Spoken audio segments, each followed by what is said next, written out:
Hi friends, இன்றைக்கி நம்ம சேனலில் சூப்பரான ஹெல்த்தியான அரைநெல்லிக்காய் ஜாம் எப்படி செய்கிறதுன்னு பார்க்க போகிறோம். நம்ம வீட்டிலலாம் காய்க்கும் இல்லையா அரைநெல்லிக்காய், அதை வேஸ்ட் ஆக்காமல் ரொம்பவே ஹெல்த்தியாக குழந்தைங்களுக்கு பிடிச்ச மாதிரி நம்ம ஜாம் செய்யலாம் ஃப்ரெண்ட்ஸ். அதுவும் நம்ம சர்க்கரை தான் யூஸ் பண்ண போகிறோம், மண்டை வெல்லம் தான். ஸோ ரொம்பவே ஹெல்த்தியான ரெசிபி. இப்போது என்னென்ன தேவைன்னு பார்க்கலாம். ரெண்டு இன்க்ரீடியன்ட்ஸ் தான் ஃப்ரெண்ட்ஸ். நெல்லிக்காய் வாஷ் பண்ணி நல்லா ஊற வச்சுருக்கேன். 1 கப் அளவுக்கு மண்டை வெல்லம் சர்க்கரை, இல்லைனா நீங்கள் நாட்டு சர்க்கரை கூட எடுத்துக்கலாம். இப்போ வாங்க நெல்லிக்காய் ஜாம் எப்படி செய்கிறதுன்னு பார்க்கலாம். ஃபர்ஸ்ட் நம்ம நல்லா நெல்லிக்காயை வாஷ் பண்ணிவிட்டு அதை நம்ம 1 கப் அளவுக்கு தண்ணி நான் குக்கரில் எடுத்துருக்கேன் ஃப்ரெண்ட்ஸ். இப்போ நம்ம நல்லா வாஷ் பண்ண நெல்லிக்காய் எல்லாத்தையுமே ஒன்று ஒன்றா உள்ளே சேர்த்துக்கலாம்.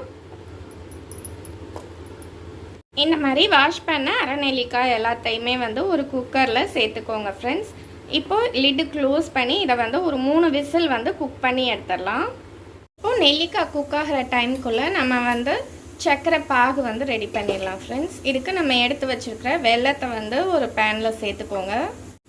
சேர்த்துட்டு ஒரு 1/4 கப் அளவுக்கு தண்ணி ஆட் சேர்த்துக்கலாம். இப்போ இதில் ஒரு 1/4 கப் அளவு தண்ணி சேர்த்துருக்கேன் ஃப்ரெண்ட்ஸ். நமக்கு மண்டை வெல்ல பாகு ரெடியாகி வரட்டும். பாருங்கள் ஃப்ரெண்ட்ஸ், இப்போ நமக்கு வெள்ளை பாகு ரெடி ஆகிடுச்சு. இப்போ நம்ம ஃப்ளேம் ஆஃப் பண்ணிடலாம். பாருங்கள் ஃப்ரெண்ட்ஸ், இப்போ நம்ம குக் பண்ண அரை நெல்லிக்காய் எல்லாமே நல்லா குக் ஆகி கலண்டு வந்திருக்கு. இப்போது இதில் சென்டரில் இருக்கிற கொட்டையை மட்டும் நம்ம நல்லா ஆற வச்சுட்டு அதுக்கப்புறம் ரிமூவ் பண்ண போகிறோம். இப்போது இது கொஞ்சம் நல்லா ஆறட்டும். பாருங்கள் ஃப்ரெண்ட்ஸ், இப்போ நம்ம வேக வச்சு எடுத்த நெல்லிக்காய் கொட்டை நீக்கிட்டு அதை தண்ணி எதுவும் ஊற்றாமல் நல்லா ஃபைன் பேஸ்ட்டை அரைச்சி எடுத்திருக்கேன் ஃப்ரெண்ட்ஸ்.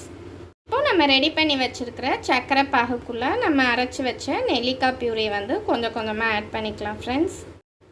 இப்போது நம்ம ஆட் பண்ண நெல்லிக்காய் பியூரி நல்லா சர்க்கரை பாகோடு சேர்ந்து மிக்ஸ் ஆகிற மாதிரி கலந்து விட்டுக்கோங்க ஃப்ரெண்ட்ஸ்.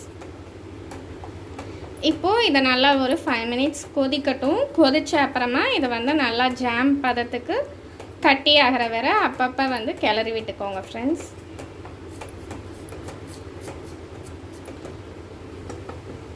ஃபைவ் மினிட்ஸ் இது நல்லா கொதித்து கெட்டி ஆகட்டும்.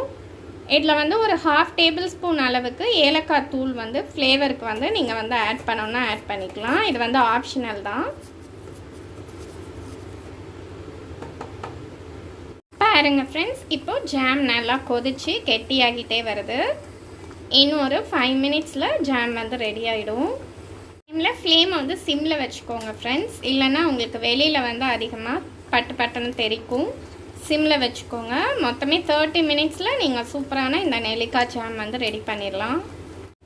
பாருங்கள் ஃப்ரெண்ட்ஸ், இப்போ நம்ம நெல்லிக்காய் ஜாம் ரெடி ஆகிடுச்சு. ஃப்ளேம் ஆஃப் பண்ணிடலாம். இப்படி எடுத்து விட்டோன்னா ஜாம் நின்று விழுகணும். இதுதான் அதோட கரெக்டான பாதம் ஃப்ரெண்ட்ஸ். பாருங்கள், நெல்லிக்காய் ஜாம் சூப்பராக ரெடி ஆகிடுச்சு. இப்போ கொஞ்சம் ஆறவும் நம்ம வேறு கண்டெய்னருக்கு மாற்றிடலாம். இந்த நெல்லிக்காய் ஜாமில் பார்த்திங்கன்னா விட்டமின் சி எல்லாம் இம்யூனிட்டி எல்லாமே அதிகமாக இருக்குது ஃப்ரெண்ட்ஸ். ஸோ குழந்தைங்களுக்கு இந்த நெல்லிக்காய் ஜாமை நீங்கள் சப்பாத்தி பிரெட் எல்லாத்துக்குமே அப்ளை பண்ணி நீங்கள் கொடுக்கலாம். நெல்லிக்காய் ப்ளைனாக கொடுத்தோன்னா புளிப்பு சுவை அதிகமாக இருக்கும், குழந்தைங்க சாப்பிட மாட்டாங்க. ஸோ இந்த மாதிரி நெல்லிக்காய் ஜாம் செஞ்சு கண்டிப்பாக ட்ரை பண்ணி பாருங்கள் ஃப்ரெண்ட்ஸ். பாருங்கள் ஃப்ரெண்ட்ஸ், இப்போ நம்மளோட சின்ன நெல்லிக்காய் ஜாம் சூப்பராக ரெடி ஆகிடுச்சு. நம்ம சர்க்கரை சேர்த்துருக்கிறதுனால கலர் நமக்கு டார்க்காக இருக்குது, ஆனால் ரொம்பவே ஹெல்த்தியாக இருக்கும்.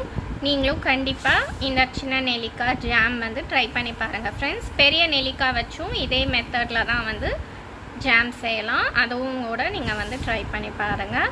என்னோடய ரெசிபி உங்களுக்கு பிடிச்சிருந்தா மறக்காமல் நம்ம channel Riyas recipes and tips subscribe பண்ணுங்கள் ஃப்ரெண்ட்ஸ். Bye friends, thank you. இந்த நெல்லிக்காய் ஜாமை நீங்கள் ஏர்டைட்டான சில்வர் பாக்ஸ் இல்லைனா பிளாஸ்டிக் பாக்ஸில் ஸ்டோர் பண்ணி ஃப்ரிட்ஜில் வச்சுக்கலாம் ஃப்ரெண்ட்ஸ். இது 30 to 60 டேஸ் வரை நமக்கு கெட்டு போகாது. 60 டேஸ் வரை நம்ம ஃப்ரிட்ஜில் ஸ்டோர் பண்ணி யூஸ் பண்ணலாம்.